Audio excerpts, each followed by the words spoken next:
Item ಯಾವುದೇ ಇರಲಿ try ಮಾಡಿ ಆಚಿ ಚಿಕನ್ ಮಸಾಲಾ. ಆಚಿ ಚಿಕನ್ ಮಸಾಲಾ. ರಾಜ್ಯದಲ್ಲಿ ಜೋರಾಗ್ತಾ ಇದೆ ಸಚಿವ ಸಂಪುಟ ಪುನಾರಚನೆ ಕೂಗು. ರಾಜ್ಯ ಕಾಂಗ್ರೆಸ್ ನಾಯಕರಿಂದ ದೆಹಲಿ ವರಿಷ್ಠರ ಭೇಟಿ ಮಾಡುವಂತ ಕೆಲಸ.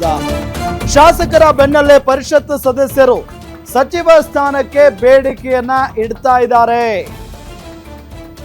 ರಾಜ್ಯ ಕಾಂಗ್ರೆಸ್ ನಾಯಕರು ದೆಹಲಿಗೆ ಹೋಗಿ ವರಿಷ್ಠರನ್ನ ಭೇಟಿ ಮಾಡುವಂತ ಕೆಲಸದಲ್ಲಿ ನಿರತರಾಗಿದ್ದಾರೆ.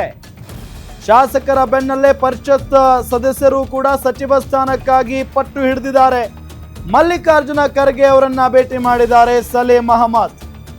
ಖರ್ಗೆ ಅವರ ಜೊತೆ ಸಲೀಂ ಅಹಮದ್ ಮಾತುಕತೆಯನ್ನ ನಡೆಸಿರೋದು.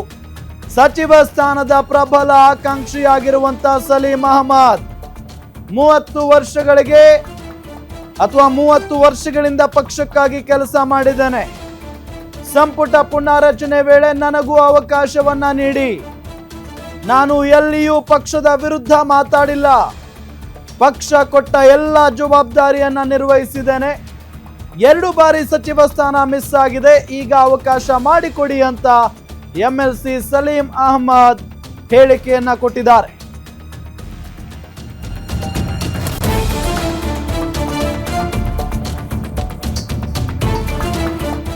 ಗಮನಿಸ್ತಾ ಇದ್ದೀವಿ ಶತಾಯಗತಾಯ. ಒಂದು ಕಡೆ ಈ ಮುಖ್ಯಮಂತ್ರಿ ಬದಲಾವಣೆ ವಿಚಾರಕ್ಕೆ ಸಂಬಂಧಪಟ್ಟಂತೆ ಚರ್ಚೆ ಆಗ್ತಾ ಇರೋದು, ಮತ್ತೊಂದು ಕಡೆ ಸಚಿವ ಸಂಪುಟ ಪುನಾರಚನೆ ವಿಚಾರಕ್ಕೆ ಸಂಬಂಧಪಟ್ಟಂತೆಯೂ ಕೂಡ ಬಹಳ ಲಾಭಿ ನಡೀತಾ ಇದೆ.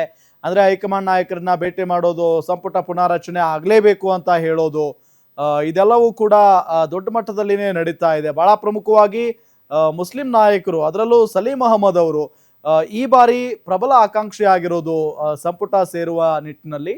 ಸೊ ಅವರು ಕೂಡ ಸಚಿವರಾಗಬೇಕು ಅನ್ನೋ ಆಸೆಯನ್ನ ಅಥವಾ ಇಂಗಿತವನ್ನ ವ್ಯಕ್ತಪಡಿಸ್ತಾನೆ ಬರ್ತಾ ಇದ್ದಾರೆ. ಜೊತೆಗೆ ಅವರು ಮಲ್ಲಿಕಾರ್ಜುನ ಖರ್ಗೆ ಅವರನ್ನ ಹೋಗಿ ಭೇಟಿ ಮಾಡಿ ಮಾತುಕತೆಯನ್ನ ನಡೆಸಿ ಬಂದಿದ್ದಾರೆ. ಇವತ್ತು ಏನ್ ಹೇಳಿದ್ದಾರೆ ಹಾಗಾದ್ರೆ ಅನ್ನೋದೊಂದು ಕುತೂಹಲ ಅಂತೂ ಇದ್ದೇ ಇರುತ್ತೆ.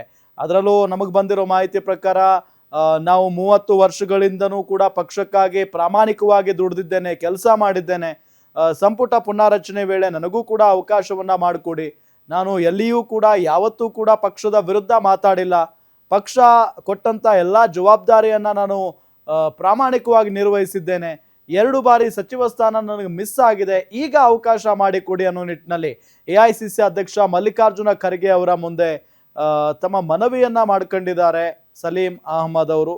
ಸೊ ಇದೆಲ್ಲದರ ಜೊತೆಗೆ ಇವತ್ತು ಸಲೀಂ ಅಹಮದ್ ಆಗಿರ್ಬೋದು, ಜೊತೆಗೆ BK ಹರಿಪ್ರಸಾದ್, ಇವರೆಲ್ಲರೂ ಕೂಡ ಒಂದಿಷ್ಟು ಜನ ನಾಯಕರು ಸೇರಿ ಒಂದು ಮೀಟಿಂಗ್ ಕೂಡ ನಡೆಸಿದ್ದಾರೆ ದೆಹಲಿಯಲ್ಲಿ. ಸೊ ಹಾಗಾಗಿ ಹಂಪನಗೌಡ ಬಾದರ್ಲಿ ಅವರು ಕೂಡ ಇದ್ರು ಆ ಮೀಟಿಂಗ್ನಲ್ಲಿ. ಸೊ ಹಾಗಾಗಿ ಬಹಳಷ್ಟು ಕುತೂಹಲ ಇದೆ. ಒಂದು ಕಡೆ ನಾಯಕತ್ವ ಬದಲಾವಣೆ ವಿಚಾರ, ಮತ್ತೊಂದು ಕಡೆ ಈ ಸಂಪುಟ ಪುನಾರಚನೆ ವಿಚಾರ. ಸೊ ನಾಯಕತ್ವ ಬದಲಾವಣೆ ಮಾಡಿದ್ರೆ ಅದಾದ ನಂತರ ಈ ಒಂದು ಸಂಪುಟ ಹೊಸದಾಗಿ ಆಗುತ್ತೆ. ಸೊ ಅದಕ್ಕಿಂತ ಮುಂಚೆ ಅಕಸ್ಮಾತ್ ಆಗಿ ನಾಯಕತ್ವ ಬದಲಾವಣೆ ಆಗದೆ ಹೋದ್ರೆ ಸಂಪುಟ ಪುನಾರಚನೆ ಆಗುವ ಸಾಧ್ಯತೆ ಇದೆ. ಹಾಗಾಗಿನೇ ನಮಗೂ ಒಂದು ಅವಕಾಶ ಕೊಡಿ ಅನ್ನೋ ನಿಟ್ಟಿನಲ್ಲಿ ಒಂದು ಟವಲ್ ಹಾಕಿ ಬಂದಿದ್ದಾರೆ ಸಲೀಂ ಅಹಮದ್ ಅವರು. ಸೊ ಅದಾದ ನಂತರ ಏನು ಡಿಸಿಷನ್ ತೆಗೆದುಕೊಳ್ತಾರೆ ಹೈಕಮಾಂಡ್ ನಾಯಕರು, ಅದು ಅವರಿಗೆ ಬಿಟ್ಟಂತ ವಿಚಾರ. ಸೊ ಹಾಗಾಗಿ ಬಹಳಷ್ಟು ಕುತೂಹಲ ಅಂತೂ ಇದ್ದೇ ಇದೆ. ಯಾರೆಲ್ಲ ಆಕಾಂಕ್ಷಿಗಳಿದಾರೋ ಅವರವರು ತಮ್ಮ ಒಂದು ವೇ ಅಲ್ಲಿ, ಅವರದ್ದೇ ಆದಂಥ ದಾರಿಯಲ್ಲಿ ಅವರು ಈಗ ಏನು ಹೈಕಮಾಂಡ್ ನಾಯಕರ ಮುಂದೆ ಲಾಭಿ ಮಾಡುವಂತ ಪ್ರಯತ್ನವನ್ನ ಅಂತೂ ಮಾಡ್ತಾನೆ ಇದ್ದಾರೆ.